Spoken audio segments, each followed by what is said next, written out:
society in Scotland that laid the foundations for the Scottish Parliament as we know it today. A hard-won Parliament that, let's not forget, was a huge step forward. Leadership in this time of almost perma-crisis must come from the politicians, yes. It must come from the government, and it will. But it also must come from each and every one of you in this room. The Scottish Parliament, at its best, offers a different way of governing. Consensus, not as the lowest common denominator, but reflecting the reality that we always travel furthest when we travel together. And I know that, from working with him, that John Swinney is a unifier. He is a man who cares deeply about the future of this country that we call home. He's a man with the leadership skills for this moment in time. And it is with great pleasure that I now invite him to address us at the beginning of 2025. Thank you.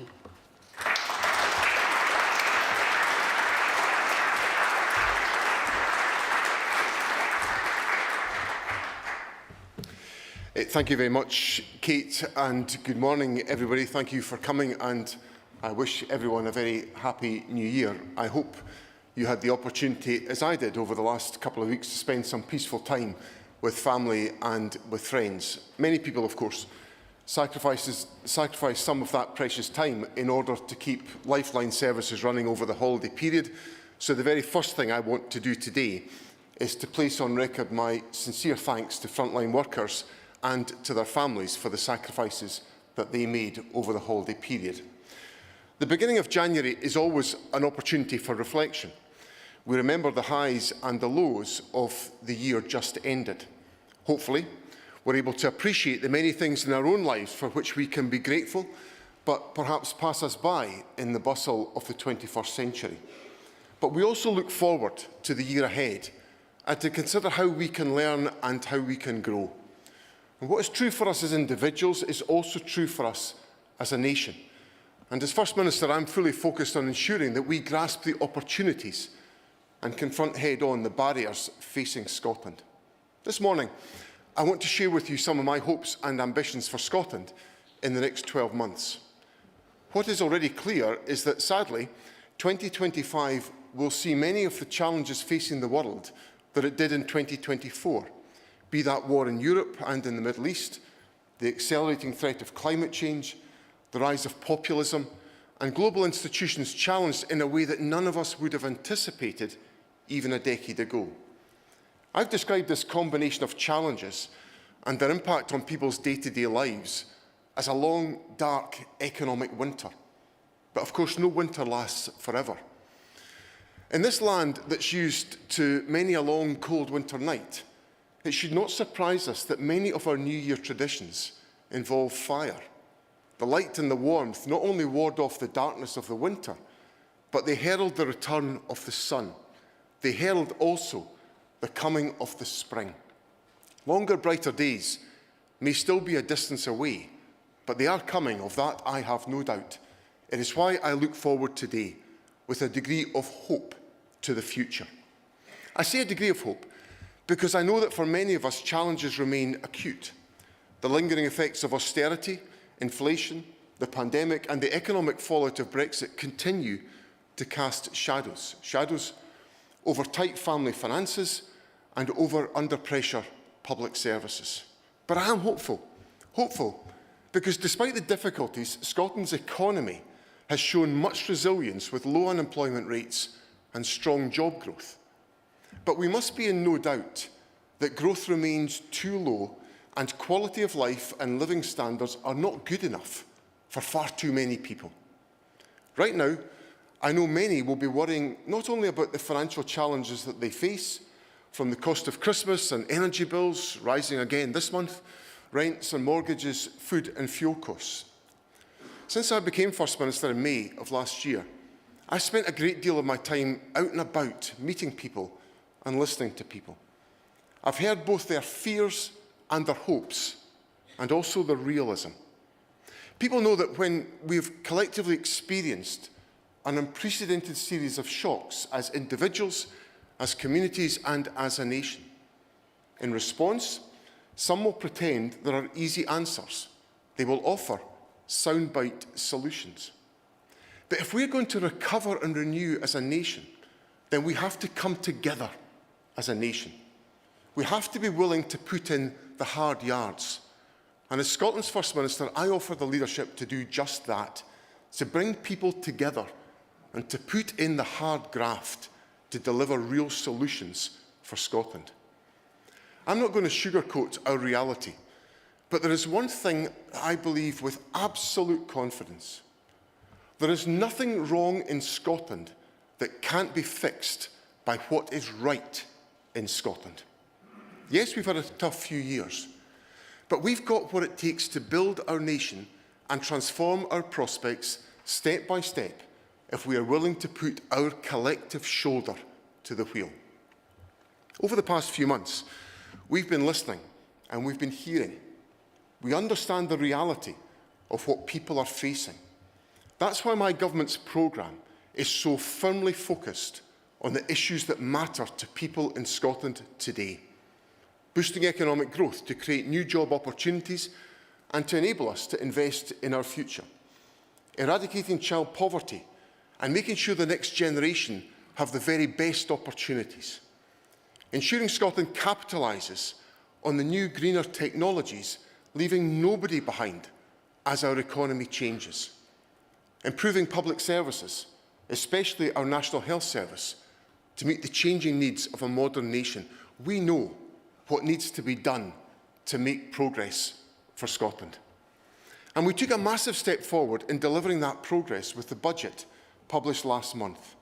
It was a foundation, a platform on which to build a Scotland fit not just for the coming year, but for the coming decades.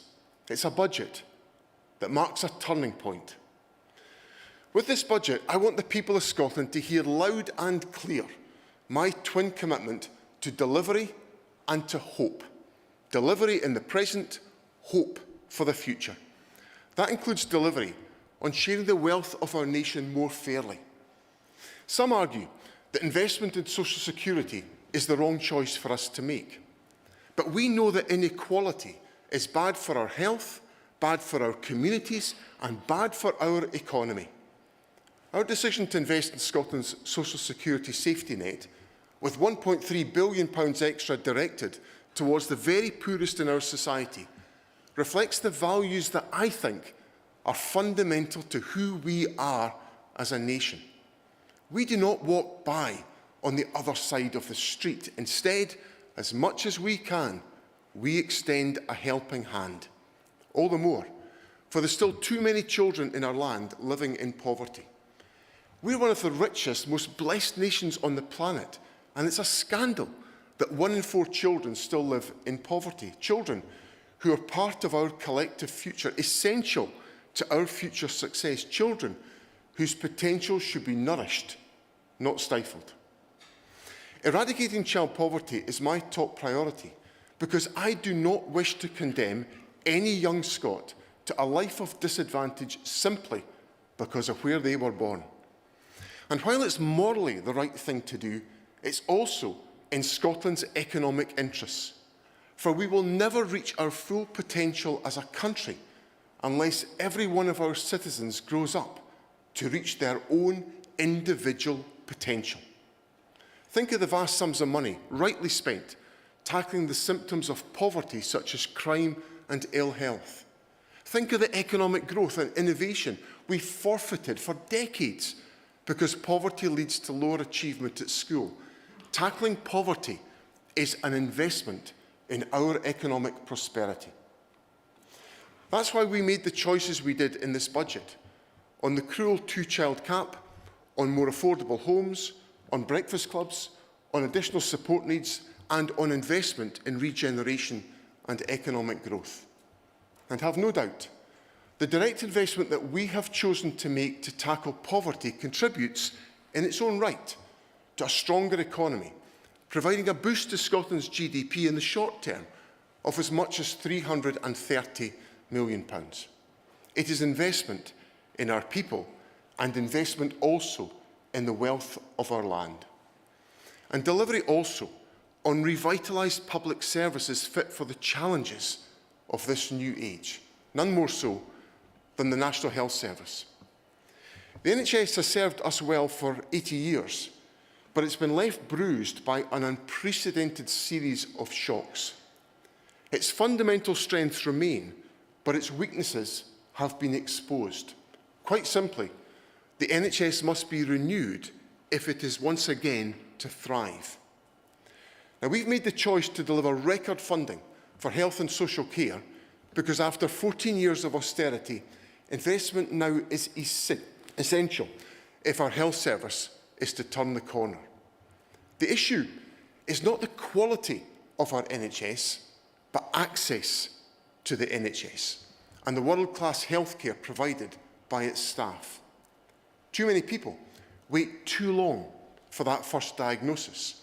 They have problems accessing their GP or accident and emergency, and waiting times for some remain unacceptably long. We understand the problem, and we have a solution.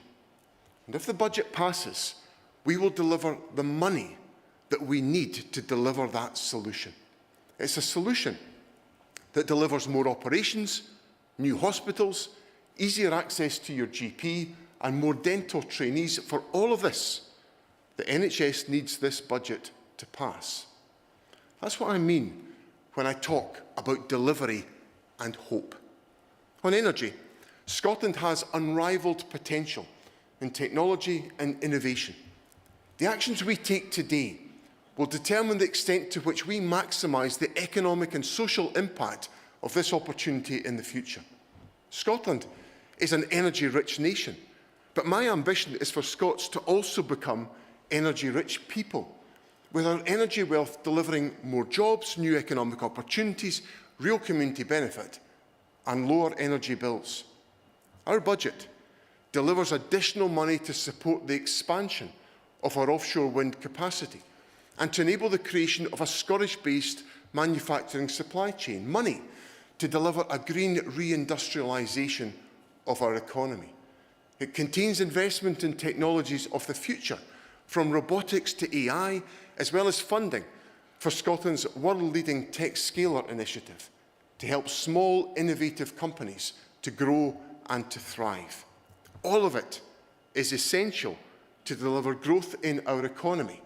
And for that to happen, the Scottish budget has to pass.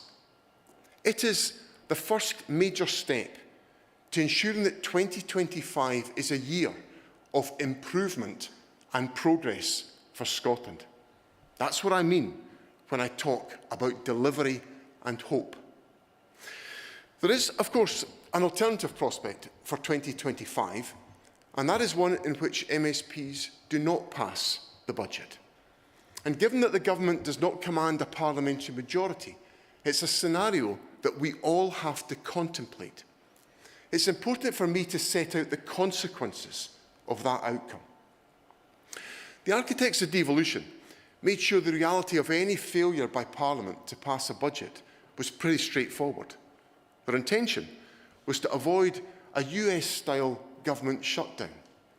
The impact, however, of a budget failing to pass is severe, and I need everyone to be aware of the damage that will be done if that were to happen. If the budget fails to pass, the prospect of progress in tackling the issues this country urgently needs to address will be lost. For example, without a tax resolution passed by the Scottish Parliament or a UK Government Treasury order in the House of Commons, at least £1.7 billion of tax revenues could disappear, money that's already built into the budgets of our hospitals, GPs, police service, transport system and schools. And even if Parliament resolves the tax issue, without a Budget Act, emergency arrangements come into effect. These are strict and have severe consequences. First of all, it means money can only be legally spent for purposes already agreed in the previous year's budget. That means we cannot spend a single penny on a purpose that does not appear in the 2024-25 budget. Even more restricting is the fact that spending is limited to individual calendar months. Each portfolio cannot spend more than the larger of 1/12 of any amount authorised in the previous year's budget, or the amount actually spent for that purpose in the same calendar month of the previous year. And what does that mean? Well, as an example, it might mean that we cannot spend any more money on health and social care in April 2025 than we did in April 2024. Think about what that might mean for pay. If the pay rate is higher next year, and it's contractually meant to be, but the budget is frozen every month, how can pay increases be met? Think about what it might mean for paying the bills. If the electricity or gas bill in a public building rises next year, and we know it's going to, how can the lights be kept on when the budget is frozen every month? If party politicking results in the budget failing to pass, there will be real damage done. Ministers across government would, of course, have to assess options and consider mitigations, and ministers will always seek to avoid the worst impact. But let's look at what might become a reality. It would put at risk £2 billion of additional investment in the NHS, causing a catastrophic reduction in service delivery. Operations would likely have to be cancelled. Nurses and doctors' pay rises would be under threat. Medicines might have to be rationed. It could mean no universal winter heating payments for pensioners. The record increase in arts and culture funding halted. Fewer teachers and no new money for additional support needs. Increased funding for affordable housing lost. Real damage to the very fabric of our public services. Real damage inflicted on some of the most vulnerable in our land. Now, for the good of Scotland, I want to make sure that none of this comes to pass, which is why my government and I have done and are doing the work to avoid this disastrous scenario. And I remain confident that we can secure the passage of the budget. Why? Because we've brought forward a budget that is set in the mainstream of Scottish public opinion. Measures to protect business from a challenging trading environment. A real terms increase in local government funding to better support local services. Investment to reform and improve the National Health Service. A significant boost to housing investment and capital projects that will stimulate growth. Further steps to eradicate child poverty and create the best foundations for our next generation. Investment in the clean, green opportunities of a just transition. My ministers have engaged in discussions with other political parties and many stakeholders, and have set out a budget designed to weave our priorities together with those we have heard from other parties and from stakeholders into a cohesive and a unifying programme that works for all of Scotland. We've tried to bring political parties together, and we stand ready to do more to complete the task. So my invitation to all of you today is to join with us. Businesses, third sector organisations, think tanks, universities, unions. I'd like to invite all of you in this room to play your part in helping to secure the passage of the budget. Because the NHS needs this budget to pass. Our economy needs this budget to pass. Scotland needs this budget to pass. I say that not because the budget gives any one group or party or individual everything they want, but because it's a budget that delivers progress. A budget that will enable us to bring renewal to our public services and to make the most of our country's many opportunities, whether in energy or in the arts. I want to do what is best for Scotland. We all do. And that's why I care so much about getting it right for our National Health Service, getting it right for the most vulnerable in our community, getting it right for our future economic success. I began today by reflecting on the experience of so many of our citizens as they enter this new year. They do not have the luxury of posturing when faced with the day-to-day struggles of making ends meet. They have to make their budgets work. They have to get on with the reality of life as they find it. And they will be unforgiving of any politicians who would rather play political games. If we're to meet the challenge of this age, we have to make sure that our politics work for the people we serve. And that means ultimately doing the hard work that ensures Scotland has a budget. If the budget falls, the impact will not be felt primarily directly by the MSPs who choose to vote no. It will be felt by the people in this room and the people you serve. Voters will rightly struggle to understand why politicians, despite being in agreement with probably more than 95% of the budget's contents, choose to block it from passing to prove some nebulous and ultimately, as I've set out today, highly damaging political point. We don't have to look far beyond Scotland's shores to see what happens when politicians and political parties pursue stalemates instead of progress. So be in no doubt, if people do not see Scotland's Parliament delivering progress for Scotland's people, if instead it embarks down a path of political posturing and intransigence, then we run a real risk of feeding the forces of anti-politics and of populism. And that is not something that I am prepared to countenance in Scotland, because in that circumstance, nobody wins. My ask of you today, therefore, is a simple one. Make your voices heard. The better days we crave won't just happen. We either add to Scotland's problems or we choose to be part of the solution. Thwarting a budget may make some politicians feel good, but it will be at the expense of Scotland's NHS. It will be at the expense of Scotland's pensioners. It will keep more children in poverty. It will be a wrecking political ball when what Scotland needs is recovery. It's as simple as that. So friends, in these opening days of 2025, let us resolve that it be a year of progress for Scotland. The first step is for Parliament to come together and to pass a budget that enables us to get on with delivering. So let's choose progress. Let's choose renewal. At the start of 2025, let's choose hope. Thank you very much.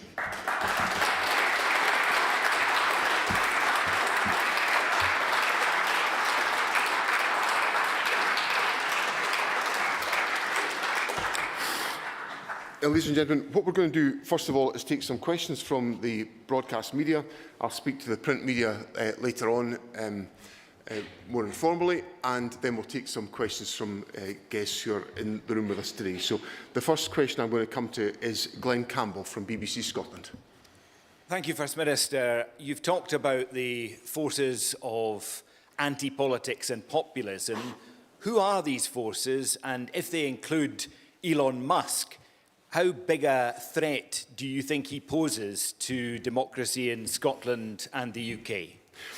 I think the forces of populism are pretty well advertised around our country today. I think we can see them all visibly contributing to the debate. The choice that I'm putting to people today is that we don't have to feel obliged to fuel that populism. We can act in a way that delivers through our political system for the needs of the public, delivering the investment that comes from the budget and the passing of the budget, which heralds the investment into our health service, into boosting our economy and tackling child poverty, and ensuring that we can invest in the just transition to net zero. So there's a choice for all of us in addressing the question that you put to me, Glenn, which is about whether we act to fuel that sense of the political system not delivering for people, or we can fuel the political system by passing a budget to demonstrate the political system can deliver for people in Scotland by delivering the improvements and the opportunities that lie at the heart of the contents of the budget. And that's very much the political debate that we will take forward in the weeks that lie ahead. I'll now come to Laura Alderman of STV. Specifying who you're talking about. Well, I think it's pretty obvious who the populists are. We hear from them on a daily basis. But my point is that we have to focus on using the political system to deliver for the people of our country and to deliver on their expectations. And that's what our budget does. And that's why I want to make sure it's successful when Parliament votes on that question in February. Right, we'll come to Laura Alderman now of STV. Thank you, First Minister.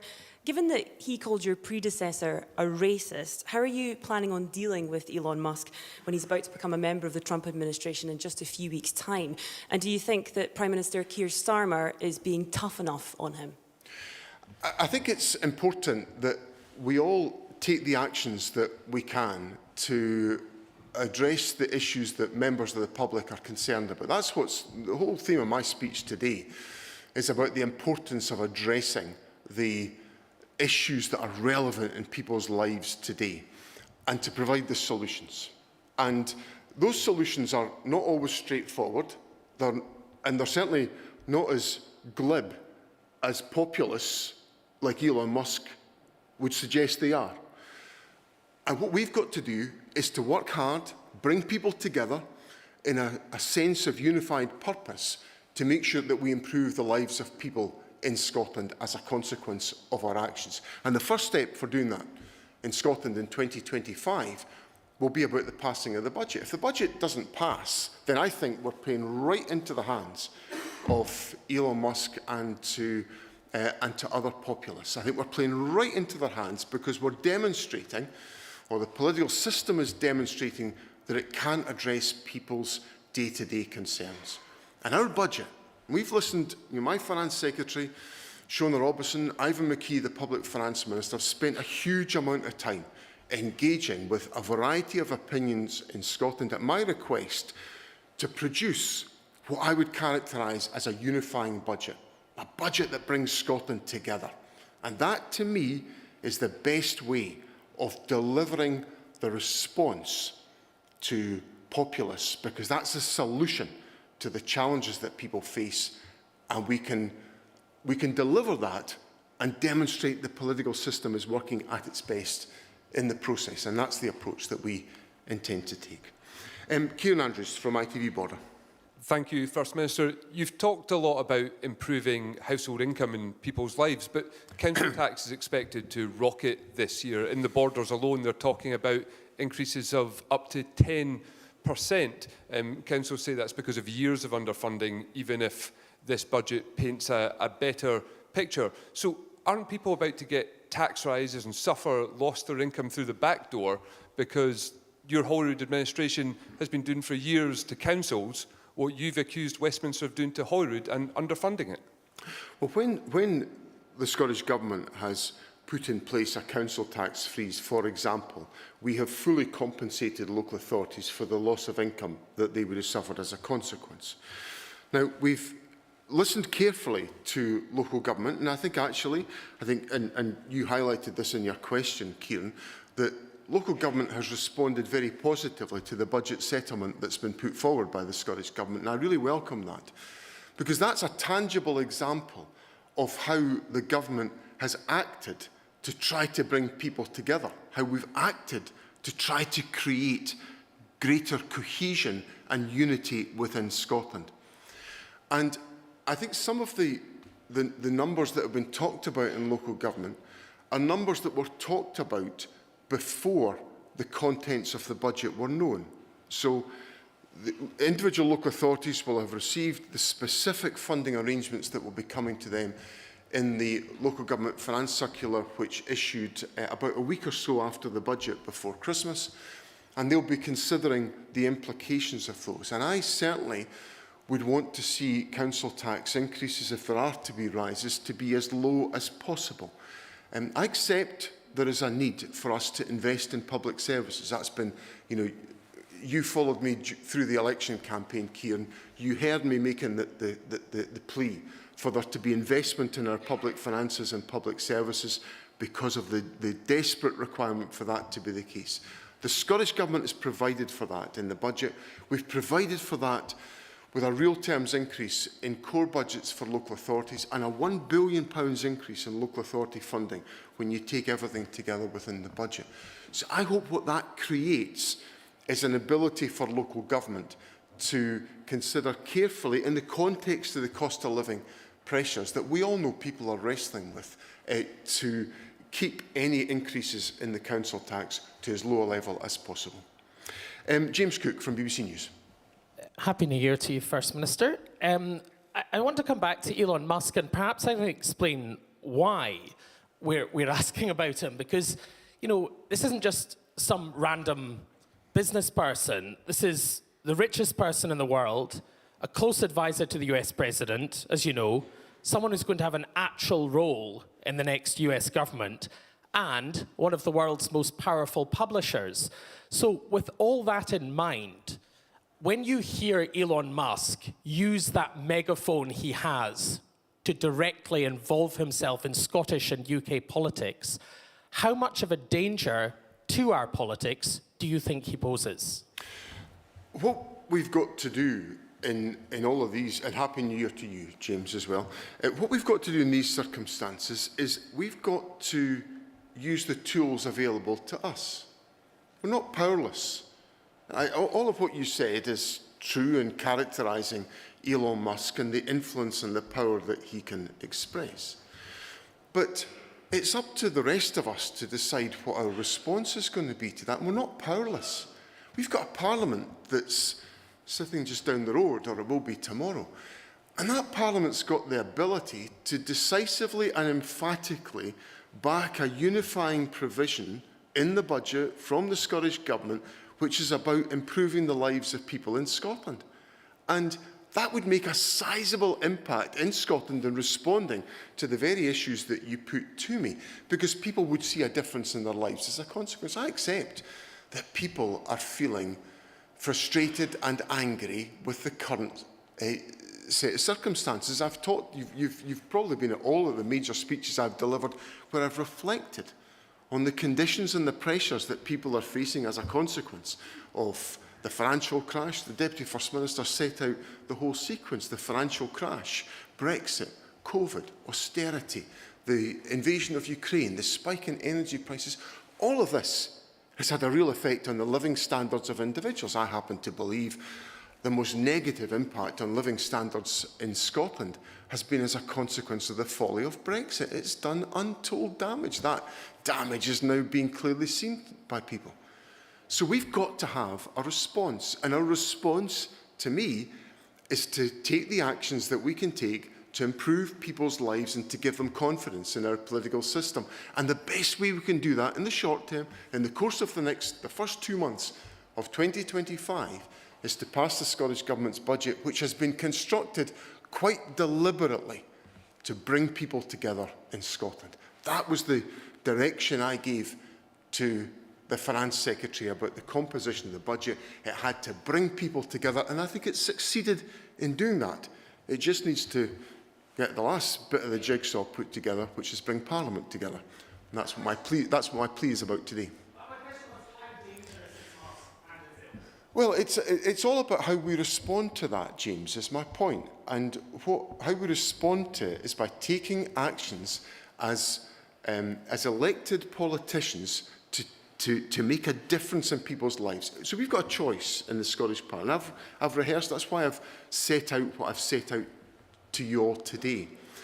If we pass a budget, which is a unifying budget, which is addressing the real needs and concerns of people within Scotland, I think we will help to give people greater confidence in our political system, which is an antidote to the forces of populism that you've talked about. If we don't do that, then I'm warning that we risk fueling that sentiment, and that will be very dangerous for our democratic traditions in Scotland. I'll now come to Catherine Sampson from Channel 4. Catherine. Thank you. I'm going to try this question more directly. Do you believe Elon Musk might attempt to influence next year's Holyrood vote as a test run for the next general election? And if so, what specifically do you plan to do about it? And since everyone's doing a few questions today, can I also say, as you talk about making progress, how does it feel to enter yet another year without a conclusion to Operation Branch Form? On the last point, I'm not going to comment on live investigations.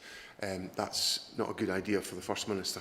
In relation to the first part of your question, Catherine, I think the honest answer is I don't know what Elon Musk will try to do? Just for clarity, I don't have a direct line. And I'm not seeking a direct line, just in case anyone's asking if that's the follow-up question. So I don't know is the honest answer to the question. But what I do know is that our electoral law and our whole approach to our politics is based on the fact that there should be no external interference. And I don't like external interference in Scottish politics, whether it comes from London or the United States or anywhere else, or Russia or wherever else. I believe that the politics of our country should be determined by the people who choose to live in this country from wherever they've come from. If they choose to make this country their home, then they're entitled to shape its future. That's the absolute foundation of my politics, and I don't want to see external influence in that process. Now, the last broadcast question I'm going to come to is Tony Maguire from GB News. Tony. Good morning, First Minister. I just wanted to ask how the Scottish Government is handling the transition of the agricultural and rural economy portfolio now that that has been folded into the block grant from Westminster.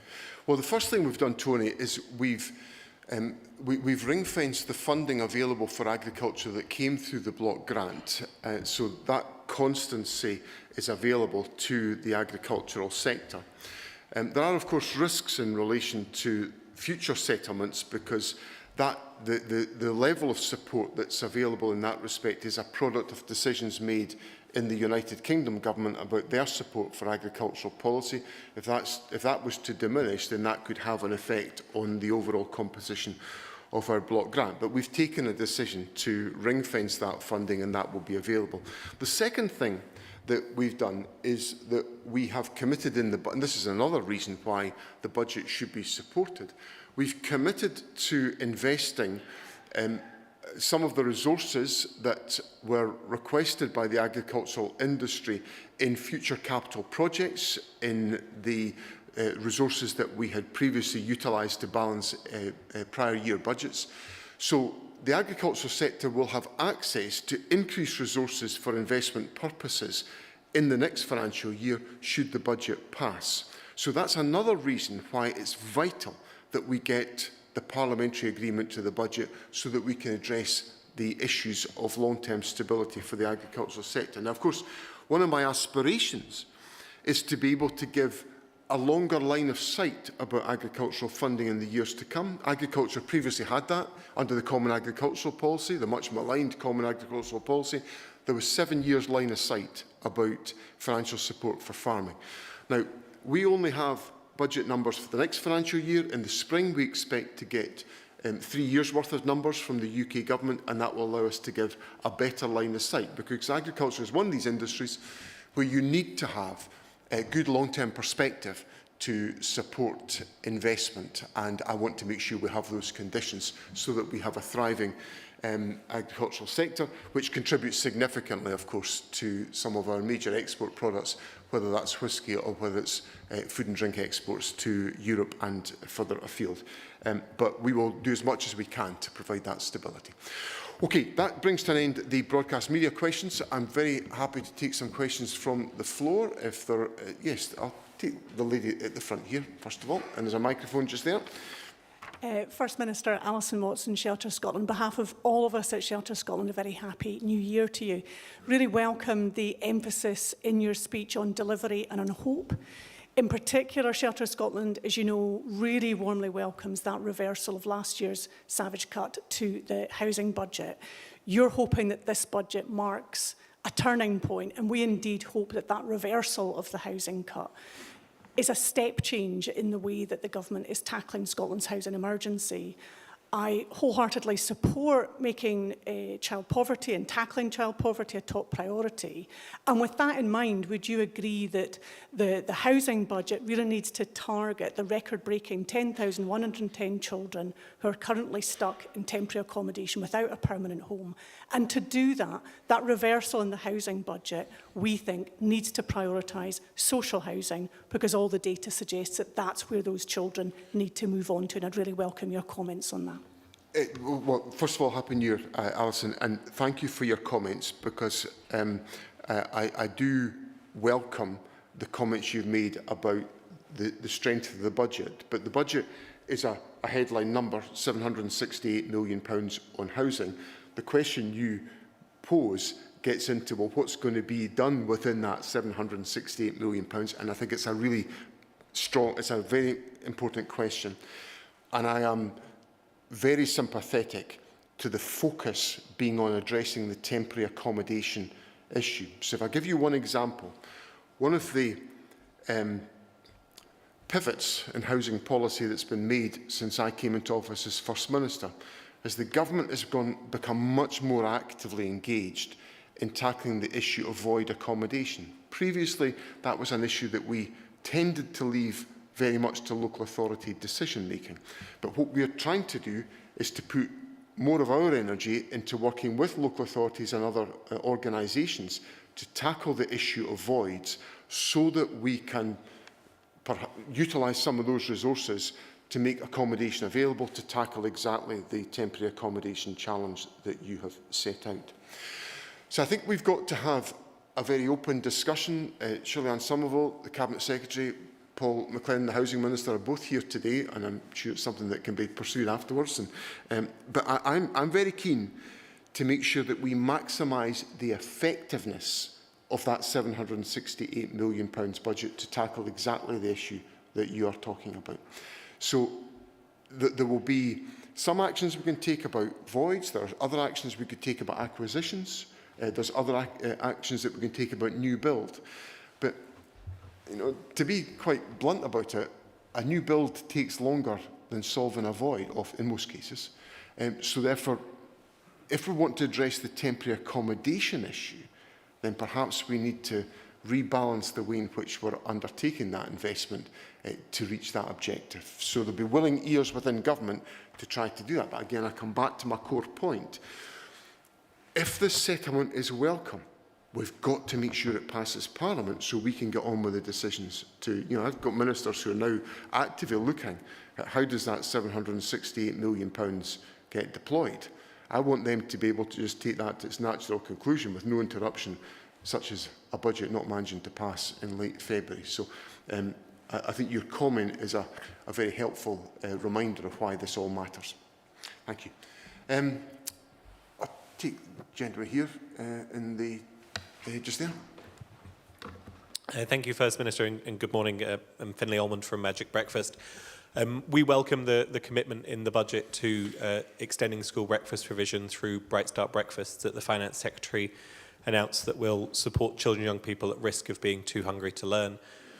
The commitment, however, doesn't go as far as the COVID recovery strategy, which you yourself laid before Parliament back in 2021, nor does it go as far as the UK Government's commitment in England in the Children's Wellbeing in Schools Bill to universal provision for all primary age pupils, which we expect to come in hopefully next year. Do you see Bright Start breakfasts as a first step for your government to meeting its manifesto commitments and previous government commitments, or do you see it as an end in itself? I think, but before I come on to answer your question, Finlay, could just make one other comment I should have made in relation to Alison's point. Alison's point about housing is absolutely integral to the child poverty agenda. Absolutely integral. So it's not some compartment called housing. It's absolutely the centre of the child poverty agenda, as is your question, Finlay, about the importance of making sure that we have as effective breakfast provision as we can. I see this as a start of our commitment of taking the steps we can take within our balanced programme. There's other measures we're taking, obviously, to tackle child poverty. The Scottish Child Payment, now sitting at nearly £27 a week for each eligible child. It's a huge contribution to family incomes. And that's one of the choices that we made to try to address child poverty in as impactful a way as we possibly could do. So there will be, there is more that can be done in this area, and I would characterise the investment that we've made in the budget as the start of the measures that we can take to expand the provision that we're making. In addition, of course, to the fact that we're working with local authority colleagues on free school meals for eligible pupils, and receipt of the Scottish Child Payment for P6 and 7, in addition to the universal provision that exists already for P1 to 5 pupils. Okay, I'll take the gentleman there, just behind the screen. Bruce Cartwright, Institute Chartered Accountants of Scotland. First Minister, coming back to public sector and NHS, I was actually quite heartened by your statement about the NHS saying we have the solution, which is a very bold statement. But to be honest, what we kind of heard was the solution is more money. Surely it's more significant. So could you expand on what the solution there is, what reform is included, and maybe actually wider, what reform you anticipate in the wider public sector? There is a need. I don't take the view that the answer to every public sector challenge is more money. I've never taken that view. Indeed, I've got a track record of delivering much better value from public finances and public services in my 10 years as Finance Secretary, which demonstrate the ability to do so. But if you have 14 years of austerity that undermines investment in public infrastructure, you will pay a price for that, and we are currently paying a price for that. So the public finances need to recognise the necessity for further investment, which is why the uplift in the budget is so crucial for the National Health Service, but it's not the only part of the solution. What we have to undertake is the type of reform to ensure that we have a health and social care system that operates cohesively right across the system. And where we're putting a great deal of our effort just now is about ensuring that people get the right care in the right place. So that's about early intervention. It's about ensuring that we do all that we can to minimise delayed discharges, that we have the maximum capacity within our community sector to support the delivery of social care. Because one of the challenges that exists within the health system is the fact that often patients cannot be discharged from hospital safely into their own home without additional support, and that takes resources and capacity to put that in place. So the combination of what the government is putting in place in relation to the health service, what we're putting in place in relation to local government financial support is all designed to expand that capacity within health and social care within the community. Second area of activity we need to concentrate on is about ensuring that we have improvements in the achievement of waiting times performance, because that contributes again to supporting our economy. If people are unable to work because they're waiting for a procedure, then the quicker we can get to those individuals, the quicker they can get back into the labour market. So therefore, the steps that we're taking to ensure that the focus on improving the throughput of the health service is significant. If we take, for example, the achievements that were made by the Golden Jubilee Hospital in the National Treatment Centre, we're expanding the scope and the scale of the National Treatment Centres to provide that greater capacity to ensure that more procedures can be undertaken. And we're seeing already in the data that the number of procedures are increasing, and the number of operations that are being able to be deployed is increasing over time. So these are all part of the steps that we are taking to make sure that the health system meets the needs of the public. In relation to the wider question of public service reform, a great deal of our effort is being conducted at two levels. The first is an individual portfolio level, where through the budget process we are challenging portfolios about maximising the value for money within individual actions that are being undertaken. So every portfolio has a responsibility and an obligation to challenge for value for money. And secondly, we are taking specific targeted interventions led by Ivan McKee as the Public Finance Minister to identify areas where there are efficiencies to be gained through the redesign of services or through the redeployment of organisational resource. And that's already opening up savings opportunities of in excess of £200 million per annum. And we're very much in the foothills of that work, because the whole purpose of having of the approach that we're taking in the budget is to maximise the effectiveness and the value of public expenditure, and that's going to be very much the focus of what we take forward in the period to come. Right, I better go further back in the room, because I'm not actually, I'll take the lady at the end of the row there, just so you, Chris, thanks. Good morning, thank you. I'm Helen Marlowe from Hospice UK. We welcome the commitment in the budget that Scottish governments will align support for hospices with Agenda for Change pay rises to allow hospices to pay their staff the same as NHS staff. However, the funding announced in the budget is insufficient to realise this commitment and fully cover these costs. Without further in-year recurrent funding, the funding gap that hospices face will rise. Will the First Minister provide assurance that Scottish Government will fully cover the costs that hospices are facing to match NHS pay for their staff, to allow them to continue to provide vital services for the people of Scotland and to continue to relieve pressure on the NHS? I think there's another important element that I think needs to be added to your question, Helen. I'll come to answer your question in a moment. But it's to recognise, and I want to recognise as First Minister, the centrality of the role of hospices within our country and in the role that they provide for individuals and for families. So we cannot, I want to reassure you that I don't view hospices again as part of a system that is not in the mainstream of what are our priorities and our thinking. I want to assure you that I view hospices very much as part of the firmament of our society, and they have to be able to perform the functions that they are performing. Which brings me on to answering your question, which is about financial support. Now, we've put in place the arrangements to meet the Agenda for Change pay levels, and that's certainly been one of the points that I'd previously discussed with the hospices sector. But I think what the commitment I can give you today is that ministers will be very happy. I know there have been discussions already with the Health Secretary, but would be happy to have further discussions with the hospice sector about how we can consider any further assistance that we can make to ensure that we fulfil my first commitment of making sure you're very much part of the firmament of our society.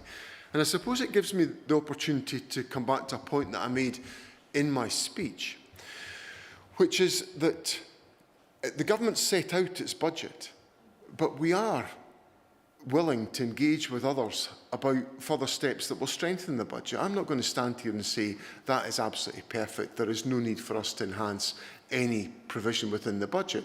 There is always opportunities for us to consider other provisions. We take that forward with stakeholders, we take it forward with other political parties, and we're very happy to sustain that conversation. Okay, I'll take the gentleman up at the back. Yeah, thank you. Thank you, First Minister. I'm Sabir Zazeh from Scottish Refugee Council. On behalf of everyone that Scotland has welcomed, I wish you a very happy New Year. You talked about the budget being right for the most vulnerable. So in the current context, we have people in the asylum system here in Scotland who are expected to survive on £1.60 a day in the current cost of living crisis. How will your budget support the most vulnerable, including those looking to seek sanctuary in Scotland? Thank you. There will be, a happy new to you, Sabir, and there will be, there are always going to be financial challenges facing government, and people who are involved in the asylum system are very much here as part of a system that's presided over by the United Kingdom government, and we have to be, we have to take care about what steps that we take, and that the ones that we take in this respect are the ones that can have a beneficial effect.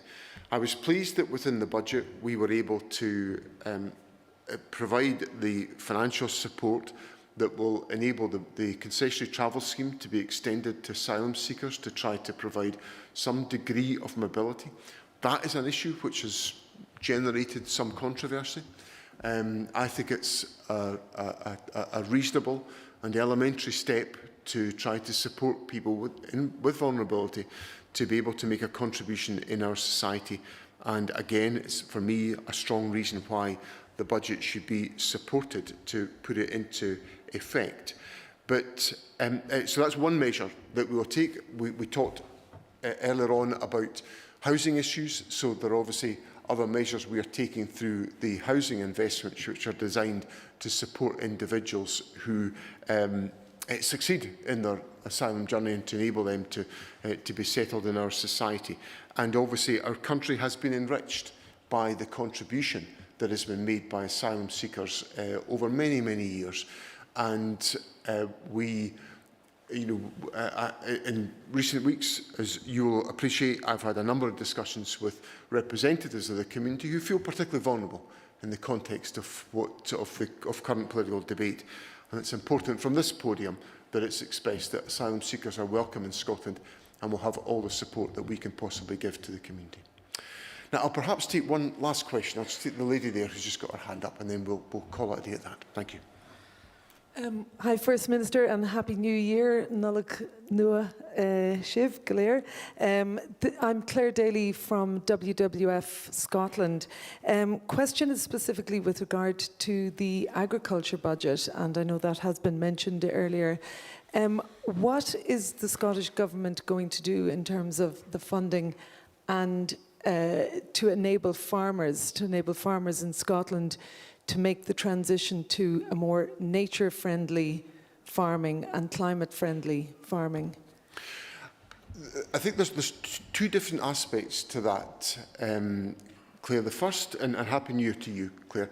The first is that in the basic payment system, we will be working with the farming community to essentially provide the sustainability for individual farm enterprises to manage that underlying transition that has got to be made and to encourage that through the basic farm payment system.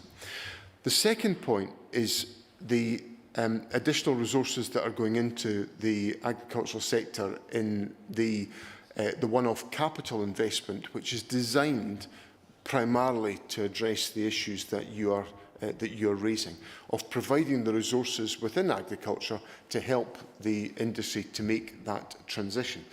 And that, of course, is not just a one-year commitment. That is going to be spread over 2 years to ensure that there is additional capital investment available to support the sector to make that transition.